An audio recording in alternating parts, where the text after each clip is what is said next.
கமல்ஹாசன் நடிப்பில் வெளிவந்த சிறந்த படங்களுள் ஒன்று பஞ்சதந்திரம். 2002ஆம் ஆண்டு வெளியான இத்திரைப்படத்தில் கமல்ஹாசன், சிம்ரன், ரம்யா கிருஷ்ணன் மற்றும் பல திரை நட்சத்திரங்கள் நடித்துள்ளனர். பெரும் வரவேற்பை பெற்ற இந்த படம் வெளியாகி 21 ஆண்டுகள் ஆகிறது. இந்நிலையில் இப்படத்தின் 2ஆம் பாகம் உருவாக வேண்டும் என்று நெடுநாட்களாக மக்கள் விருப்பம் தெரிவித்து வந்த நிலையில் அதில் நடித்த நடிகர் நடிகையர்களும் விருப்பம் தெரிவித்துள்ளனர்.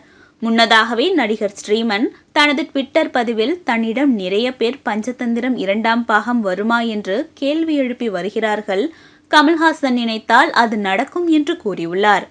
தற்போது நடிகை ரம்யா கிருஷ்ணனும் பஞ்சதந்திரம் 2ஆம் பாகம் எடுப்பதற்கு விருப்பம் தெரிவித்துள்ளார். இதுகுறித்து அவர் கூறுகையில், கமல்ஹாசனுடன் எந்த வேடம் கொடுத்தாலும் நடிக்க வேண்டும் என்ற ஆர்வத்தில் பஞ்சதந்திரம் படத்தில் நடிக்க ஒப்புக்கொண்டதாகவும், அந்த படத்தில் தனது கதாபாத்திரம் முடிவடையாததால் பஞ்சதந்திரம் 2ஆம் பாகம் எடுக்க வேண்டும் என்று விரும்புவதாக தெரிவித்தார். மேலும் 2ஆம் பாகம் எடுத்தால் நன்றாக இருந்திருக்கும் என்றும் கூறியுள்ளார். இதனால் ரசிகர்கள் பஞ்சதந்திரம் 2ஆம் பாகம் உருவாகுமா என்று மிகுந்த ஆவலோடு எதிர்பார்க்கின்றனர்.